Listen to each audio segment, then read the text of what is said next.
Hi everyone, welcome to सरकारी eight once again. तो इस वीडियो में मैं आप सभी के साथ एक इंपॉर्टेंट इन्फॉर्मेशन डिस्कस करने वाला हूं जो कि नीट यूजी काउंसलिंग 2024 के बारे में रहने वाली है।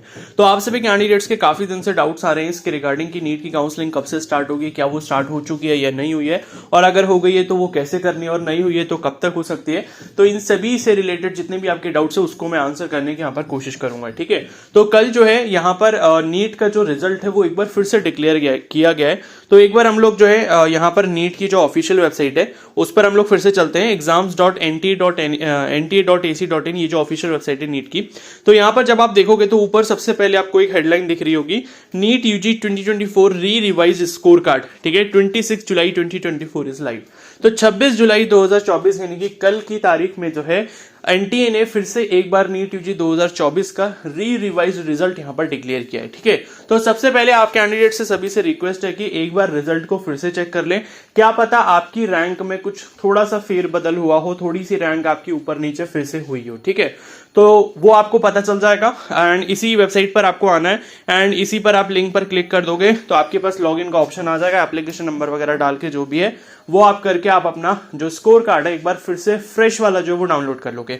अब ये जो नीट का स्कोर कार्ड है ये आपका फाइनल स्कोर कार्ड है। अब इसके बाद कोई भी चेंज नहीं होगा। और जैसे कि आपको पता है कि सुप्रीम कोर्ट ने भी ऑलरेडी ये डिसीजन दे दिया है कि भाई नीट का जो पेपर है वो मास लेवल पे यहाँ पर कोई भी लीक नहीं हुआ था, और जिस वजह से हम ये मानते हैं कि भाई नीट का पेपर ऑल ओवर इंडिया कहीं पर ऐसा बहुत बड़े लेवल पे लीक ना होने की वजह से जो है हम इसको दोबारा से कंडक्ट नहीं करवाएंगे। ठीक है, तो फाइनल स्टेटमेंट सुप्रीम कोर्ट की तरफ से आ चुका है और ये मुझे पहले ही पता था कि ऐसा ही कुछ होना है, बस वो आपका टाइम लिया जा रहा था। ठीक है, अब जो ड्रॉप लेना चाहते हैं इस साल वो तो भाई अपनी तैयारी दोबारा से स्टार्ट कर लें, टाइम बिल्कुल भी वेस्ट ना करें, क्योंकि अब कोई भी अब जो है नीट के ऊपर इस पर चर्चा नहीं होने वाली कोर्ट में भी, क्योंकि सुप्रीम कोर्ट से ये फाइनल डिसीजन हो चुका है। अब सुप्रीम कोर्ट के बाद कोई ऐसा तो है नहीं कि इंटरनेशनल कोर्ट में जाएगा, और वो उसका मैटर भी नहीं है, ये एक इंटरनल कंट्री का मैटर है।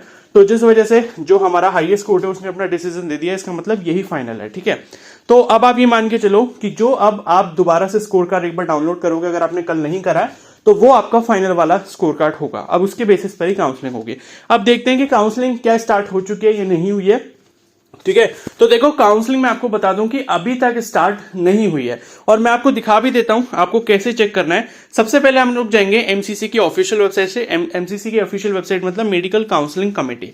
तो एमसीसी जो है वही आपकी हर साल नीट की जो काउंसलिंग है वो कंडक्ट करवाता है, चाहे वो यूजी लेवल पे हो या पीजी लेवल पे हो। तो नीट में जो भी आपका एमबीबीएस हो गया, बीडीएस हो गया, बीयूएमएस हो गया, बीएएमएस हो गया, बीएचएमएस हो गया, बीएसएमएस हो गया, बीएससी नर्सिंग हो गया, तो इन सभी कोर्सेज की जो काउंसलिंग है वो यहाँ पर एमसीसी करवाता है। ठीक है, और मतलब ऐसा है कि ये जो है मतलब इसमें आयुष कोर्सेज नहीं आते, आई एम रियली सॉरी। ठीक है, बीएएमएस, बीएचएमएस, बीएसएमएस ये सब नहीं आते, और इसमें आपकी जो आयुष कोर्सेज है वो आपकी आयुष काउंसलिंग कमेटी करवाती है। तो बीडीएस हो गया, एमबीबीएस हो गया और बीएससी नर्सिंग हो गया, इन तीन कोर्सेज की जो काउंसलिंग है वो यहाँ पर एमसीसी कंडक्ट करवाएगा। अब यहाँ पर जब एमसीसी के ऑफिशियल वेबसाइट पर हम यहाँ पर आएंगे तो देखो अभी यहाँ पर लेटेस्ट न्यूज में ये सब आ रहा है, लेकिन इस पर मैं यहाँ पर ये जो 3 लाइन्स दिख रही है इस पर मैं क्लिक करता हूँ तो यूजी मेडिकल वाले ऑप्शन पर मैं क्लिक करके आपको दिखाता हूँ। ठीक है, तो यूजी मेडिकल वाला जो पेज है वो मैंने यहाँ पर ओपन किया हुआ है, medical counselling committee admission and E counselling services for session 2024। तो ये वाला पेज मैंने यहाँ पर ओपन किया हुआ है। अंडर ग्रेजुएट मेडिकल और डेंटल सीट्स के लिए अलॉटमेंट प्रोसेस ये भी है। ठीक है, और करंट इवेंट्स में आप यहाँ पर देखोगे या शेड्यूल या ई सर्विसेज में देखोगे तो यहाँ पर 2024 के बारे में अभी तक कोई भी अपडेट नहीं है। ठीक है, तो करंट इवेंट्स में जो लास्ट अपडेट है वो पिछले साल का है, 2023 का, जब स्पेशल स्टे राउंड का फाइनल अलॉटमेंट का जो रिजल्ट है वो डिक्लेयर हुआ था। ठीक है, तो अभी तक यहाँ पर 2024 की इंफॉर्मेशन को अपडेट नहीं किया गया है। तो आपको पता होगा कि जब सुप्रीम कोर्ट ने वो डिसीजन फाइनल किया था तो उन्होंने ये बोला था कि 1 से 2 दिन के अंदर हम लोग काउंसलिंग स्टार्ट कर देंगे, लेकिन कल जो है 26 जुलाई को एक बार रिजल्ट फिर से डिक्लेयर हुआ है। तो अब आप ये मान के चल सकते हो कि भाई इनका सारा जो स्कोर कार्ड वाला काम है अब वो फाइनल हो गया, उसमें अब उनको कोई भी डाउट नहीं है। तो अब आप ये मान के चलो कि 2 से 3 दिन के अंदर या 2 से 4 दिन के अंदर अंदर जो है यहां पर नीट का काउंसलिंग का जो ऑफिशियल नोटिफिकेशन है वो एमसीसी की तरफ से रिलीज हो जाएगा। ठीक है, तो फर्स्ट राउंड की काउंसलिंग आप मान के चल सकते हो कि जो है जुलाई के एंड तक जो है वो यहाँ पर स्टार्ट हो सकती है। 29-30 तक आप ये सोच सकते हो कि भाई 29 या 30 जुलाई तक जो है हमारा पहला राउंड जो है वो स्टार्ट हो सकता है। अगर जुलाई एंड में नहीं हुआ तो अगस्त फर्स्ट वीक में तो 100% होना ही होना है, ठीक है। बट मुझे जहां तक लगता है कि 29-30 तक जो है यहाँ पर आपका फर्स्ट राउंड की काउंसलिंग का नोटिफिकेशन या तो आ जाएगा और हो सकता है कि काउंसलिंग का रजिस्ट्रेशन भी स्टार्ट हो जाए।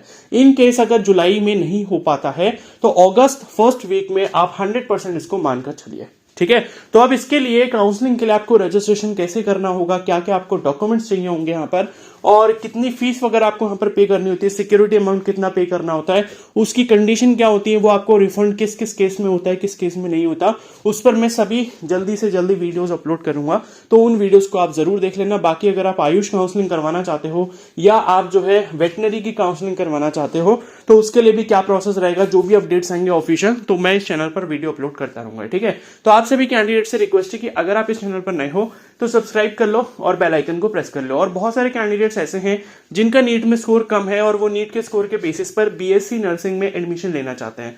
तो 7-8 कॉलेजेस हैं इंडिया के अंदर जो एमसीसी की काउंसलिंग के थ्रू जो है नीट स्कोर के बेसिस पर एडमिशन लेते हैं बीएससी नर्सिंग कोर्स में। तो उसकी काउंसलिंग के लिए मैं गाइडेंस भी देता हूं, अपनी पर्सनल मेंटरशिप भी देता हूं। तो उसके लिए एक मेंटरशिप बैच है, अगर आप में से कोई कैंडिडेट ज्वाइन करना चाहता है, अपने नीट स्कोर के बेसिस पर काउंसलिंग करवाना चाहता है आखिरी राउंड तक और पूरी कोशिश करना चाहता है कि उसको नीट स्कोर के बेसिस पर जो है मतलब यहां पर एडमिशन मिल जाए एमसीसी की काउंसलिंग के थ्रू बीएससी नर्सिंग कोर्स में, या फिर बाकी अदर अपॉर्चुनिटीज में जैसे कि जिपमर है, तो जिपमर पौंडीचेरी में भी जो है नीट स्कोर के बेसिस पर ही आपका बीएससी नर्सिंग कोर्स और बीएससी पैरामेडिकल कोर्स में एडमिशन होता है। तो इन सभी चीजों के लिए अगर आप मेरी पर्सनल हेल्प लेना चाहते हो तो मेरा पर्सनल मेंटरशिप बैच आप ज्वाइन कर सकते हो। उसका जो चार्ज है वो ₹297 है। उसमें एनरोल करने के लिए आप मुझे टेलीग्राम पर डायरेक्टली मैसेज कर सकते हो, टेलीग्राम आईडी आपको स्क्रीन पर दिख रही होगी, ठीक है। बाकी जो टाइम टू टाइम अपडेट है, काउंसलिंग स्टार्ट जब भी होगी मैं आपको ऑफिशियल अपडेट दे दूंगा। और उसके पहले जो है आपके लिए जो भी काउंसलिंग के इंस्ट्रक्शंस हैं, जो भी काउंसलिंग की गाइडलाइंस हैं, जो भी काउंसलिंग की फी है या डॉक्यूमेंट जो भी आपको चाहिए होंगे, वो सारी चीजें मैं आपको अपकमिंग वीडियो में बता दूंगा। तो उनको देखने के लिए आप जो है बेल आइकन को जरूर प्रेस कर लें और चैनल को सब्सक्राइब कर लें। और अगर ये वीडियो आपको हेल्पफुल लगी हो तो प्लीज इसको जरूर लाइक कर देना, चैनल पर नए तो सब्सक्राइब कर लो। और अगर कोई भी डाउट रहता है तो आप मुझे कमेंट सेक्शन में बता सकते हो। Okay, so thank you and have a nice day.